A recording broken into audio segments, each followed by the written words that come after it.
Bidadi township ವಿರೋಧಿಸಿ ನಾಳೆ JDS ಹಾಗೂ BJP ಜಂಟಿಯಾಗಿ ಹೋರಾಟವನ್ನು ಆರಂಭಿಸಿರುವಲ್ಲಿ ಸಿದ್ಧತೆಯನ್ನು ಮಾಡಿಕೊಂಡಿರುವಂಥದ್ದು. ಈಗಾಗಲೇ ಕೇಂದ್ರ ಸಚಿವರಾದ ಕುಮಾರಸ್ವಾಮಿ ಅವರು ಸಹ ಈ ಬಗ್ಗೆ ಘೋಷಣೆಯನ್ನು ಹೊರಡಿಸಿರುವಂಥದ್ದು. ಜೊತೆಗೆ ವಿಪಕ್ಷ ನಾಯಕರಾಗಿರುವಂಥ ಅಶೋಕ್ ಅವರು ಸಹ ಘೋಷಣೆಯನ್ನು ಹೊರಡಿಸಿರುವಂಥದ್ದು. ಈ ಬಗ್ಗೆ ಮಾತನಾಡಲು ನಮ್ಮ ಜೊತೆ JDS ಶಾಸಕರಾದಂಥ ಸುರೇಶ್ ಬಾಬು ಅವರಿದ್ದಾರೆ. ಅವ್ರು ಮಾತನಾಡ್ತೀನಿ. ಸರ್, ಯಾವ ರೀತಿಯಾಗಿದೆ ಹೋರಾಟದ ರೂಪುರೇಷೆ? ಏನಾಗಿದೆ, ಪ್ರಾರಂಭದಿಂದನೂ ಕಳೆದ 500-600 ದಿನಗಳಿಂದ ಹೋರಾಟ ಪ್ರಾರಂಭ ಆಗಿದೆ. ಇದನ್ನು ಸರ್ಕಾರ ಅದ್ರ ಬಗ್ಗೆ ಕಿಂಚಿತ್ತೂ ಕೂಡ ಕಾಳಜಿ ಇಲ್ಲ. ರೈತರಲ್ಲಿ ಫಲವತ್ತಾದ ಭೂಮಿ ಇವತ್ತು 1 ಎಕರೆ, ಅರ್ಧ ಎಕರೆ ಇರ್ತಕ್ಕಂಥ ಹಲವಾರು ಜನ ರೈತರು, ಚಿಕ್ಕ ರೈತರುಗಳು ಇದ್ದಾರೆ. ಅವ್ರನ್ನೆಲ್ಲ ಒಕ್ಕಲು ಎಬ್ಬಿಸ್ತಕ್ಕಂಥ ಕೆಲಸಕ್ಕೆ ಏನು ಇವತ್ತು ಹೊರಟಿದೆ, ಇದನ್ನು ವಿರೋಧಿಸಿ ಇವತ್ತು ಎಲ್ಲ ರಾಜ್ಯದ ನಾನಾ ಭಾಗದಿಂದ ಎಲ್ಲ ರೈತ ಸಂಘದವರು ಮತ್ತು ನಮ್ಮ ಪಕ್ಷ ಮತ್ತು ನಮ್ಮ ಮಿತ್ರ ಪಕ್ಷ ಆದಂಥ BJP ಅವರೆಲ್ಲರೂ ಕೂಡ ಹೋರಾಟಗಳನ್ನ ಒಂದಲ್ಲ ಒಂದು ರೀತಿ ಮಾಡಿಕೊಂಡೇ ಬಂದಿದ್ದೇವೆ.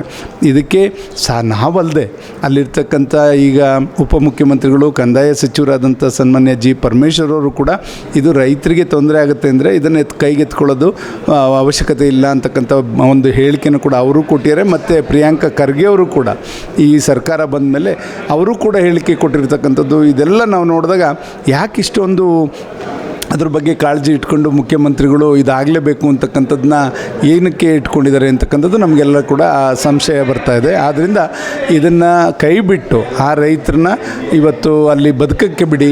ಮುಂದೆ ನೀವು ಎಲ್ಲಿ ಏನು ಬರಡು ಭೂಮಿ ಇದೆ ಅಂಥ ಭೂಮಿಗಳಲ್ಲಿ ನೀವು ಈ ಯೋಜನೆಗಳು ತನ್ನಿ, ಈ ಯೋಜನೆಗಳು ತರಬೇಕು. ಜೊತೆಗೆ ರೈತರಿಗೂ ಕೂಡ ತೊಂದರೆ ಆಗದಂಗೆ ನೀವು ಇದನ್ನು ಮಾಡಬೇಕು. ಹಾಗಾಗಿ ಈಗೇನು ಬಿಡದಿ ಟೌನ್ಶಿಪ್ ಇದೆ ಅದನ್ನು ಕೈ ಬಿಡುವ ತನಕ ನಮ್ಮ ಹೋರಾಟ ಇದ್ದೇ ಇರ್ತದೆ. ಸರ್, ಅಂದರೆ ಈಗ ಬಿಡದಿ ಟೌನ್ಶಿಪ್ ವಿಚಾರದಲ್ಲೇ ನೋಡಬೇಕಾದ್ರೆ ಸದನದಲ್ಲಿ ಯಾವ ರೀತಿ ಎರಡೂ ಪಕ್ಷದವರು ಈಗಾಗಲೇ ಬೆಳಗ್ಗೆ ಜಂಟಿ ಒಂದು ಸಭೆಯೂ ಕೂಡ ಸನ್ಮಾನ್ಯ ನಮ್ಮ ಮಾಜಿ ಮುಖ್ಯಮಂತ್ರಿಗಳು ಮತ್ತು ಕೇಂದ್ರ ಸಚಿವರು, ನಮ್ಮ ಪಕ್ಷದ ಅಧ್ಯಕ್ಷರಾದಂಥ ಸನ್ಮಾನ್ಯ ಕುಮಾರಸ್ವಾಮಿ ಅವರು ಮತ್ತು ವಿರೋಧ ಪಕ್ಷದ ನಾಯಕರಾದಂಥ ಅಶೋಕ್ ಅವರು ಎಲ್ಲರೂ ಕೂತ್ಕೊಂಡು ಚರ್ಚೆ ಮಾಡಿದ್ದೇವೆ. ಏನೇನು ಈ ಬಾರಿ ಆ ಸದನದಲ್ಲಿ ನಾವೆಲ್ಲರೂ ಕೂಡ ಬೆಳಕು ಚೆಲ್ಲಬೇಕು. ಈಗ ಬರಗಾಲ ಎದುರಿಸ್ತಾ ಇದೆ, ಒಂದು ಕಡೆ ಅತಿವೃಷ್ಟಿನೂ ಕೂಡ ಆಗ್ತಾಯಿದೆ, ಬೇರೆ ಕಡೆಯಿಂದ ನೀರು ಬಂದು ಫ್ಲಡ್ ಆಗ್ತಾ ಇರ್ತಕ್ಕಂಥದ್ದು, ಮತ್ತು ಗುಡ್ಡಗಳು ಕುಸಿತಾ ಇರ್ತಕ್ಕಂಥದ್ದು, ಇದೆಲ್ಲ ಏನು ಕೂಡ ಇವರು ಕಾಳಜಿ ಇಟ್ಕೊಂಡಿಲ್ಲ. ಅಲ್ಲಿ ಇರ್ತಕ್ಕಂಥ ರೈತರಿಗೆ ಇವರು ಬೆನ್ನೆಲುಬಾಗಿ ನಿಂತ್ಕೊಳ್ಳೋ ಅಂಥ ಕೆಲಸ ಇವತ್ತು ಸರ್ಕಾರಗಳು ಮಾಡ್ತಾಯಿಲ್ಲ.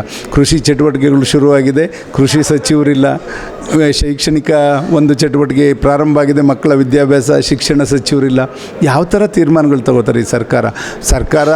ಇವತ್ತು ಏನು ಮಂತ್ರಿಮಂಡಲವನ್ನು ಪುನರ್ರಚಿಸೋಕ್ಕೆ 2 ತಿಂಗಳು ತೊಗೊಂಡ್ರು. ಈಗ ಮತ್ತೆ ಮಂತ್ರಿಗಳಿಗೆ ಖಾತೆ ಹಂಚಲಿಕ್ಕೆ ಇನ್ನೂ ಎಷ್ಟು ದಿವಸ ತೊಗೋತಾರೆ? ಇದೆಲ್ಲ ಕೂಡ ಇವರು ನಡ್ಕೊಳ್ತಾ ಇರ್ತಕ್ಕಂಥ ರೀತಿ ಹಾಸ್ಯಾಸ್ಪದ ಆಗಿದೆ. ಯಾಕೆಂದರೆ ಕಾಂಗ್ರೆಸ್ ಸರ್ಕಾರ ಹಲವಾರು ವರ್ಷಗಳಿಂದ ಇವತ್ತು ರಾಜಕಾರಣದಲ್ಲಿರೋದು. ಇಷ್ಟು ತಿಣ್ಕಾಡಿ ಈ ಥರ ಮಾಡೋವಂಥ ಅವಶ್ಯಕತೆ ಇಲ್ಲ. ಈ ಕೊಟ್ಟಿರ್ತಕ್ಕಂಥ ಖಾತೆಗಳಲ್ಲೂ ಕೂಡ ಇವ್ರಿಗೆ ಭಿನ್ನಾಭಿಪ್ರಾಯ ಅಲ್ಲ, ಮಂತ್ರಿಗಳಲ್ಲೂ ಕೂಡ ಭಿನ್ನಾಭಿಪ್ರಾಯಗಳು ಸೃಷ್ಟಿಯಾಗೋ ರೀತಿಯಲ್ಲಿ 7-8 ಜಿಲ್ಲೆಗಳಿಗೆ ಇವರು ಪ್ರಾತಿನಿಧ್ಯನೇ ಕೊಟ್ಟಿಲ್ಲ. ಇದೆಲ್ಲ ನೋಡಿದಾಗ ಇವರು ನಡ್ಕೊಳ್ತಾ ಇರ್ತಕ್ಕಂಥ ರೀತಿ ಸರಿ ಇಲ್ಲ.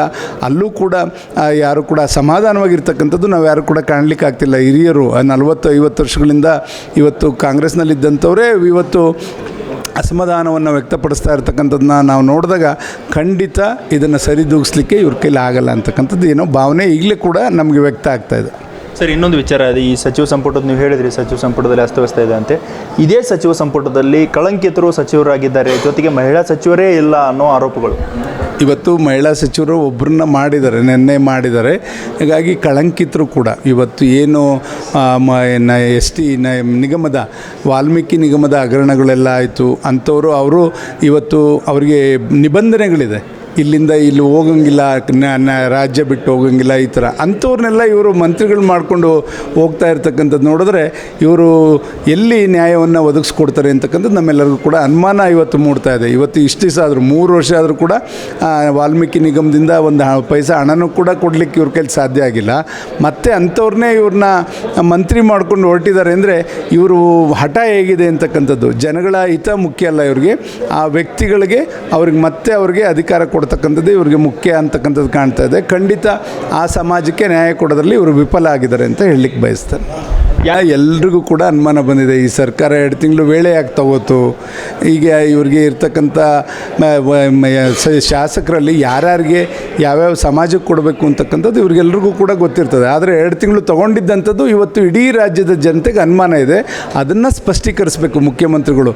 ಇದೇನಾದ್ರು ಕೂಡ ಬೇರೆ ರೀತಿ ವ್ಯಾವಹಾರಿಕವಾಗಿ ಇದೆಲ್ಲದು ಕೂಡ 2 ತಿಂಗಳು ವೇಳೆಯನ್ನು ತೊಗೊಂಡ್ರ, ಈಗ ಇಂಥ ಮಂತ್ರಿಗಿರಿಗೆ ಅಂತ ಮತ್ತೆ ವೇಳೆ ತೊಗೋತಾ ಇದ್ದೀರಾ, ಅದು ಅನುಮಾನ ಮೂಡಿದೆ. ಖಂಡಿತ ಇದನ್ನು ಸ್ಪಷ್ಟಪಡಿಸಬೇಕು. ನೀವು ಒಳ್ಳೆ ರೀತಿಯಲ್ಲಿ ಇವತ್ತು ರಾಜ್ಯವನ್ನು ಕೊಂಡೊಯ್ಯೋ ರೀತಿಯಲ್ಲಿ ನಿಮ್ಮ ಒಂದು ತೀರ್ಮಾನಗಳಿರಬೇಕು ಅಂತ ನಾನು ಒತ್ತಾಯ ಮಾಡ್ತೇನೆ. ಸರ್, ಈಗ ಬಿಡದಿ ವಿಚಾರದಲ್ಲಿ ಫೈನಲ್ JDS ಯಾವ ನಿಲುವನ್ನು ಹೊಂದಿದೆ ಸರ್? ಈಗ ಆಲ್ರೆಡಿ ವಿರೋಧ ವ್ಯಕ್ತಪಡಿಸ್ತಾ ಇದೆ. ಹೋರಾಟ ಆದ ನಂತರ, ಸದನ ಆದ ನಂತರ ನೆಕ್ಸ್ಟ್ ಮುಂದಿನ ನಡೆ ಯಾವುದು ಸರ್? ಸರ್ಕಾರ ಕೇಳಲಿಲ್ಲ ಅಂದರೆ ಮುಖ್ಯವಾಗಿ ಇದನ್ನು ಕೈ ಬಿಡೋವರೆಗೂ ಕೂಡ ನಮ್ಮ ಹೋರಾಟ ಇರ್ತದೆ. ಕೈ ಬಿಡದೇ ಇದ್ದಂಥ ಪಕ್ಷದಲ್ಲಿ ಇದನ್ನು ಕಾನೂನು ರೀತಿಯೂ ಕೂಡ ಹೋರಾಟ ನಾವು ಈಗಾಗಲೇ ಪ್ರಾರಂಭ ಮಾಡಿದ್ವಿ. ಅದನ್ನು ಖಂಡಿತ ಕಾನೂನು ರೀತಿಯಾಗಲಿ ಆ ಜನಕ್ಕೆ ನ್ಯಾಯ ಕೊಡಿಸೋವರೆಗೂ ನಮ್ಮ ಹೋರಾಟ ಇದ್ದೇ ಇರ್ತದೆ. ಸೊ ನೋಡಿದ್ರಲ್ಲ ವೀಕ್ಷಕರೇ, ಯಾವುದೇ ಕಾರಣಕ್ಕೂ ನಾವು ಬಿಡದಿ ಟೌನ್ಶಿಪ್ಪನ್ನು ಮಾಡಲು ಬಿಡೋದಿಲ್ಲ. ನಾವು ರೈತರ ಪರವಾಗಿದ್ದೀವಿ, ರೈತರ ಹಿತಾಸಕ್ತಿಯನ್ನು ಕಾಪಾಡ್ತೀವಿ ಅನ್ನೋ ಮಾತುಗಳನ್ನು CB ಸುರೇಶ್ ಬಾಬು ಅವರು ಹೇಳಿರುವಂಥದ್ದು. ವಿಡಿಯೋ ಜರ್ನಲಿಸ್ಟ್ ಮಂಜುನಾಥ್ ಜೊತೆ ಪ್ರಹ್ಲಾದ್, ಪ್ರತಿಧ್ವನಿ ನ್ಯೂಸ್, ಬೆಂಗಳೂರು. ಹೆಚ್ಚಿನ ವಿಡಿಯೋಗಳಿಗೆ ಪ್ರತಿಧ್ವನಿ ಯೂಟ್ಯೂಬ್ ಚಾನೆಲ್ ಸಬ್ಸ್ಕ್ರೈಬ್ ಮಾಡಿ, ಬೆಲ್ ಐಕಾನ್ ಕ್ಲಿಕ್ ಮಾಡಿ.